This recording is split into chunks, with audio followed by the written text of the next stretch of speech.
Last pay later, nako-convert ba talaga to GCash?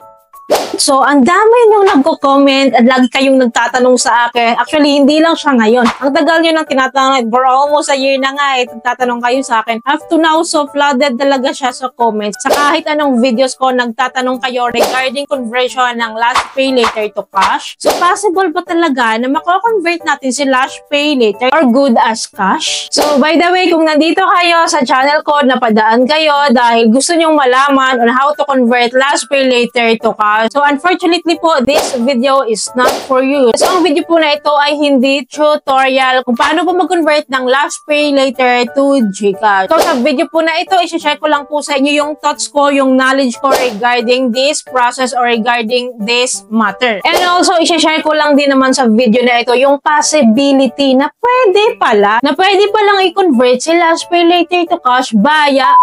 So, inuulit ko, kung tutorial po ang hinahanap mo, sorry, pero hindi po ito tutorial. I-share ko lang talaga sa inyo yung knowledge ko regarding this matter, yung possibility nito, and all about last pay later to GCash. So, kaya nyo po yung video na ito, you can proceed to the next video na lang. So, anyway, sa mga gusto pong malaman kung possible ba talaga na ma-convert natin si last pay later to GCash and what way, so pag-uusapan po natin yan. So, for your information, si last pay later, si Lazada Pay Later is a buy now, pay later po ito ni Lazada shopping app na which is ina-apply po natin to, ina-activate po natin. Once makita po natin sa ating Lazada wallet dashboard na may offers sa atin and we are now ready to activate it, so ma-activate natin to and magkakaroon tayo ng offer dito, which is ang primarily function niya po talaga is payment method to buy our goods and products here sa Lazada app. So I have here my last pay later na may balance pa po ako dito ng 6,000 pesos. No? So kung i-view ko po ito, wala po tayong choice dito na i-cash out nga po. Kasi nga po, hindi niya talaga function yung i-cash out ito. Kasi nga po, si Lazada po is meron na rin po siyang cash loan, which is tinatawag nga pong si Lazada Flash Cash, which is na-share ko rin sa inyo na nakapag-avail po ako nun. So, itong si last pay later po, clearly po, payment method lang po talaga siya. And some of you, of course, na-notice nyo kasi na si last pay later, which is pantapat niya kay last pay later, is naka-convert to cash via Maya Business App. So, yun yung legal way na i-convert nga po sa last pay later, which is hindi rin naman po ina-advise talaga ni Shopee na ganun yung gawin. Which is lumalabas po kasi na once may account tayo sa Maya Business is considered po na merchant po tayo. Naging merchant partner po natin si Shopee kasi si Maya Business kasi nag-generate siya ng QRPH code, which is legally po tumatanggap po si Shopee ng QRPH code. Kaya nagde-detect niya nga po si as pay later as payment method, which is yun yung nagiging way para ma-cash out nga po si as pay later. Whereas po si last pay later is different from as pay later. Si Shopee po kasi meron siyang scan button and meron din po siyang pa-QR code talaga. So, meron po siyang ganon. Unlike po dito kasi kay Lazada app po, wala pong pa-QR code si Lazada. Wala din po siyang scanner button sa ngayon. So, wala pa po siyang function na ganon. Kaya medyo mahihirapan po talaga tayong hanapan ng conversion itong si last pay later ba kung i-convert natin to cash. Kasi nga po, wala siyang pa-scan button or wala siyang scanner button or wala siyang pa-QR code na nilalabas or wala siyang pa-scan ng QR code kasi. But, so alam ko ito yung pinaka-exciting part, no? Yes po, nako-convert naman talaga si last pay later to some na gumagawa ng ganito. So, bali po, ang pinaka-way kasi para ma-cash out natin or ma-convert natin to cash si last pay later is dadaan tayo sa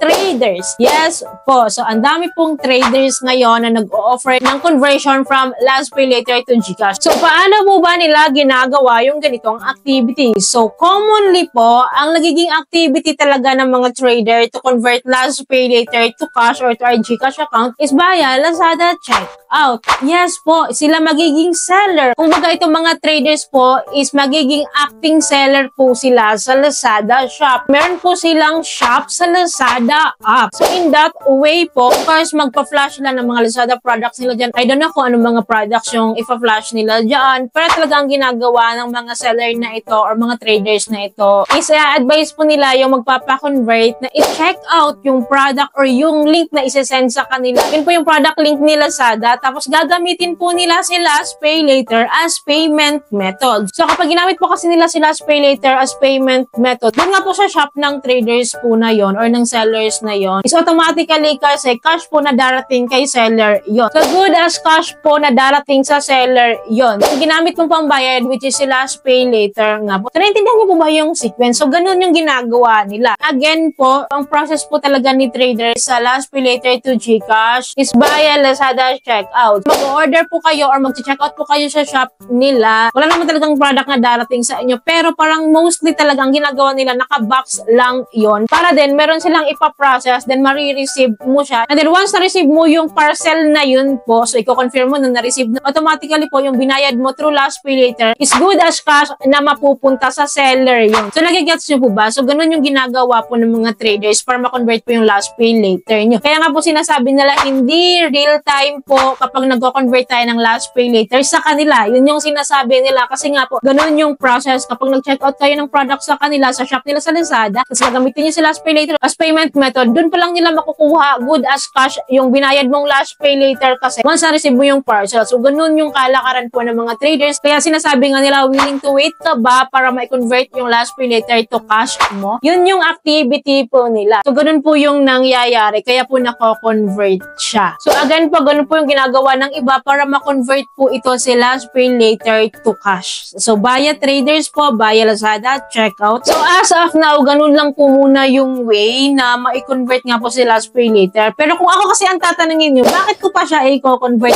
May Lazada Flash Cash naman. Though di lahat pa naman is may Lazada Flash Cash, which is pa-cash lang nga po ito ni Lazada. Kasi alam ko naman, mas mataas yung offer ng iba ha sa last pay later compared sa Lazada Flash Cash. Pero ewan ko ba, tayo kasi talaga, atat nata tayo i-convert to cash itong mga ganitong pa-buy now, pay later, like as pay later, take to pay later, and last pay later. So gusto talaga natin siya i-convert. So yun nga po, wala po talaga tayong way kundi kagatin yung mga offer ng mga traders to convert last pay later to GCash. Kasi nga po itong si last pay talaga hindi ganun yung function niya. Wala nga po kasi siyang pa-QR code or wala siyang scanner button para ma-convert natin to other ways. But anyways, i-update ko na lang kayo regarding this matter kung may way sooner or later ba. So i-update ko kayo. By the way, kung ako kasi ang tatanungin nyo, hindi ko to gagawin. No? Unang-una, napakataas po ng mga interest rate or charges po ng mga traders talaga kasi hindi kayo matutuwa. 25% of the whole last pay later na i-convert nyo. So 25% yung hinihingi nila, 20%. And then hindi pa siya real time. Then magbabayad ka na ng interest sa last pay, magbabayad ka pa sa mga traders. So gamitin mo na lang kaya siya as payment method to buy goods, products here sa Lazada para kahit pa paano yung interest lang talaga na babayaran mo is purely dito lang po sa Lazada. Wala ka nang binabayarang additional charges ba or additional interest na kinukuha pa ng mga traders. But it's up to you naman, do it at your own risk. Kasi mahirap kasi makikipag-trade sa ganito, diba? So hindi ko po ina-advise yung ganitong process. Sinishare ko lang po talaga sa inyo yung idea na ganito or para aware din kayo sa ganitong kalakaran. But again, I don't recommend this process kasi mataas nga po yung charges and then delikado pa po, baka ma-scam pa kayo. So yun lamang po. I hope po may natutunan kayo sa video ito. I hope nakatulong tong video sa inyo. Kung nagustuhan niyo yung video, please don't forget to like, share, and subscribe and click yung bell button para lahat po ng videos ko is notified and updated po kayo. Thank you for watching this video. Bye!